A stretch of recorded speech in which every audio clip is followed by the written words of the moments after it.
everyone, it's Wednesday and you're watching Within the Frame. I'm Kim Bo-kyung.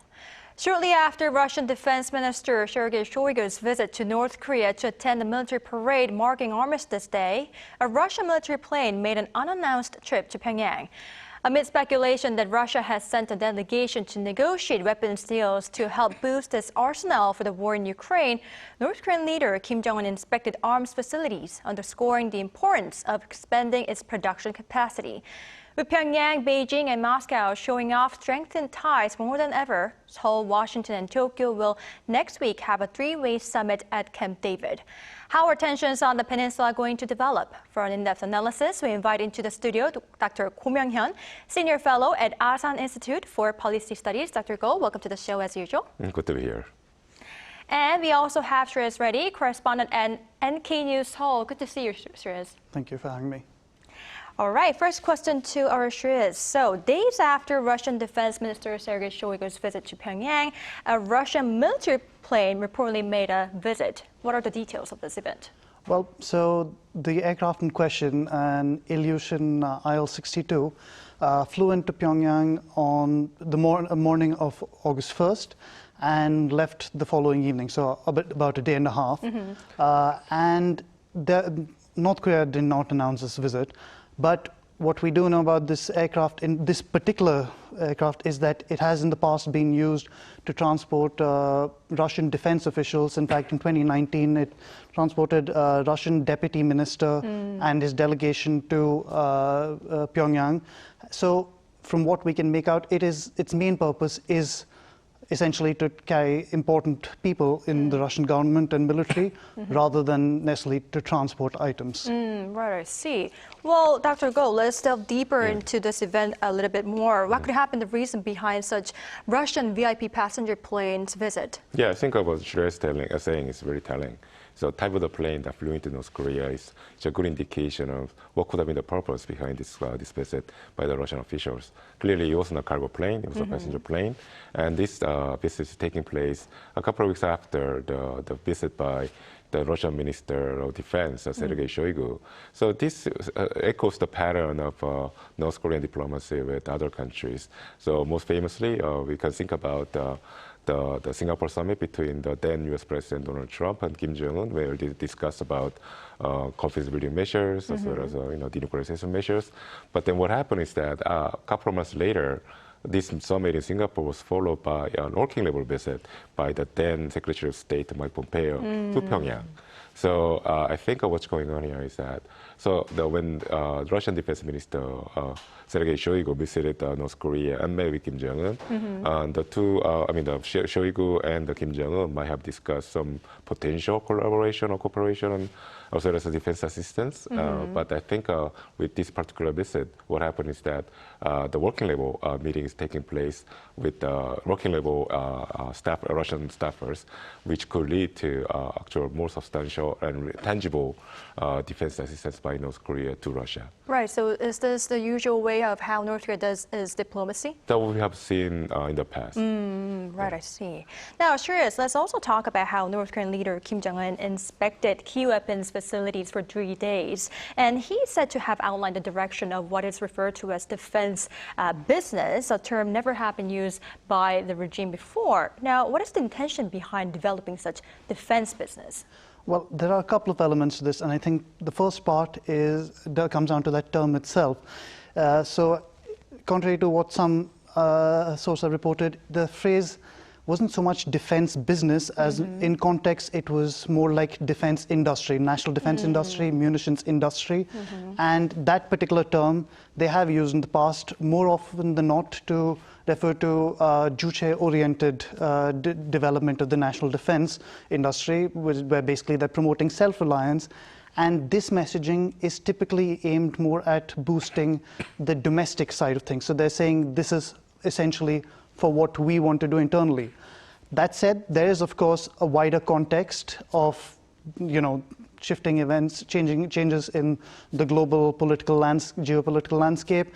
And certainly we saw with the recent Russian delegation visit that there is opportunity for North Korea to work with allies, potentially return to arms sales. Not that, I mean, it's something that they have decades of history for. So even if the main focus of this messaging is domestic, there's always scope that it could also have a second meaning for with a global aim.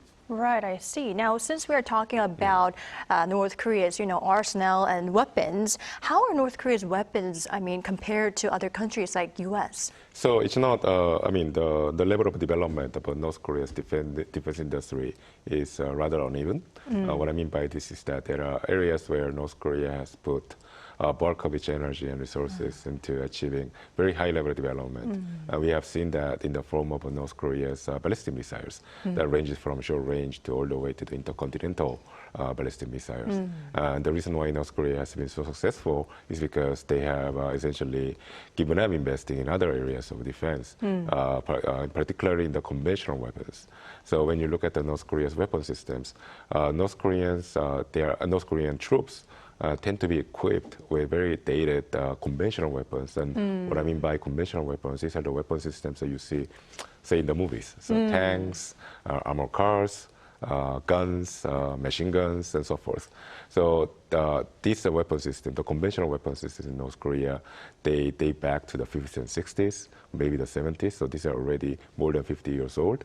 And the reason why North Koreans has done that is because North Koreans faced very strict economic constraints. We know that North Koreans go through a periodic economic crisis.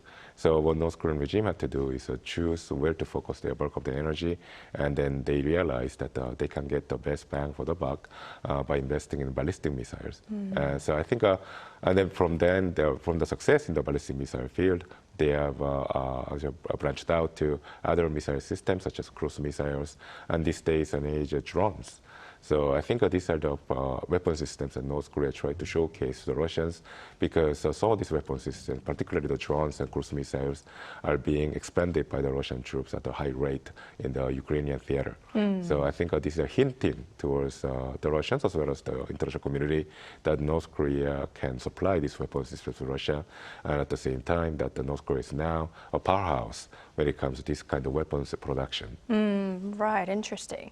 Now, Shiz, given that Russia is desperately in need to have more weapons for the war in Ukraine, and that North Korea can gain from Russia by providing what it needs, experts say that this situation is quite the best environment for the two countries to actually, strike arms deal. How might such military cooperation between the two countries be enhanced? Well, as you say, right now, both Russia and North Korea are in a particularly desperate situation in some ways, starved of allies on the global stage. And this could be a perfect marriage of convenience in a sense, because you've got Russia is on the lookout for weapons for the Ukraine war, while North Korea is certainly in need of cash as well as other incentives like technology, food, any other things Russia may be able to provide. And as Dr. Go mentioned, the North Korean weapons are largely built on what would be a much older foundations, some would say outdated. But for the Russians right now, that will do. A lot of their weapon systems also utilize technology like that. They could do with munitions. And so when the Russian defense minister visited 2 weeks ago, the North Koreans very proudly took him and his delegation around a defense exposition, as well as, of course, the parade, where they could see all the weapons on display. So there's certainly room for an arms deal between the sides, possibly even, who knows, maybe future collaboration, or once North Korea opens up, maybe they could have more exchanges, more defense exchanges, and perhaps even training. But at the moment, the first priority for them will be North Korea has something it would like to sell, perhaps, and Russia is in need of it. Right. Now, Dr. Go, some even are saying that North Korea might have already provided Russia with its weapons, but this is a violation of UN resolution as far as I know. And given that Washington took the helm of the UNSC for August, what kind of measures could be in place? Yeah, so this is the million-dollar question right now in many ways. I think, as Shreya has pointed out, even though North Korean weapon systems are outdated, in terms of, if they are supplied to the Russians in very substantial quantity, it could make a substantial difference in the direction of the war in Ukraine. So in that sense, I think North Koreans have this pivotal role, even though they're far away from the European region, they could play a pivotal role in determining the direction of the Ukraine war. So in that sense, it's incredible that the North Koreans have this kind of leverage over not just Russia, but also the rest of European countries and Ukraine. But having said that, I think we know that North Koreans have already supplied some munitions to the Russians, especially not to the, in the previous instances, we know that there are evidences that the North Koreans supplied munitions to the Wagner Group. But now that the Wagner Group is gone, dismantled by the Russian state because of the revolt that staged last month. So they need to, right now the channel of assistance is more direct between state to state. So I think this is a good thing for the North Koreans, and I think because they can raise their prestige this way. But I think what's going on for the Russians is that Russians are essentially contracting their own UN sanctions resolutions against North Korea. They agreed to back in 2017, and actually goes way more back than that, back to 2006, because going back to 2006 and 2008, Russia, as a member of the permanent member of the Security Council, agreed to pass the resolution 1718, the very first UN Security Council resolution against North Korea, as well as the 1874. In both of these resolutions, they make it very clear that all member states are banned from importing weapons of all kinds from North Korea. So, and this is exactly the measure that Russia had agreed to as a permanent member of the Security Council. So, in that sense, they are essentially reneging upon their responsibility as not just a UN member state, but also one of the P5s in the Security Council. So, but then at the same time, this gives a big challenge to the United States, because it's not going to be possible for the United States and the like-minded states to expel Russia from the Security Council at this juncture. So they'll have to work with Russia, but we know that's impossible. So what the United States and the like-minded states, such as the NATO countries, as well as Korea and Japan, will do is probably to set up an alternative parallel sanctions enforcement mechanism. It's not going to be complete in the sense that it's likely that the bulk of that sanctions enforcement effort against North Korea, preventing North Korea from exporting weapons to Russia, will focus on the maritime domain, targeting ships from North Korea that could be transporting weapons to Russia. But then it won't be difficult for the United States and the allies to enforce what's going on between Russia and North Korea on the ground transportation, such as railways. So I think, but still, it's something that the international community could do to enforce sanctions, despite the fact that Russia is not complying with it. But then I think it's probably very worthwhile to give it a go. Right, I see. Now, we cannot leave out ties between North Korea and China, and so as Washington announced its plan to provide military aid for Taiwan, which prompted North Korea to warn that such decision reflects its sinister intention to deter China. That sentiment is in line with the North trying to boost its ties with China, right?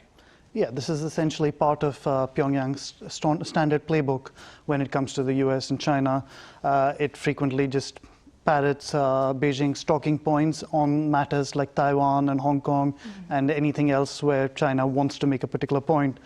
And as we see the region and the world in general becoming increasingly polarized as these rivalries grow, I think we can perhaps expect to see more of China raising these objections and then North Korea repeating them, particularly as we're also interested where some in the West have concerns that Taiwan could become the next Ukraine. So I think certainly as if those talking points are raised in the West, we can expect China and therefore North Korea to raise their own. Right. Now, sure, there's one more question. We're seeing such frequent external messages from North Korea, and that coincides with the regime's preparations to send delegations to big international events such as FIFA World Cup. Now, with China and Russia's clear support on its back, could we say the regime is seeking a diplomatic return?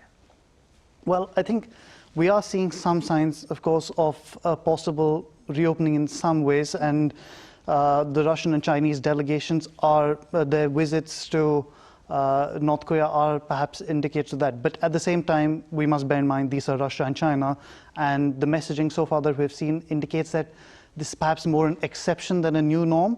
But it is still worth watching, because I'm sure everyone's waiting to see when other countries will also get a chance to go back in for diplomatic exchanges as well as others. And in terms of sporting exchanges, that is certainly one window where North Korea has in the past shown a willingness to engage with the outside world in some ways.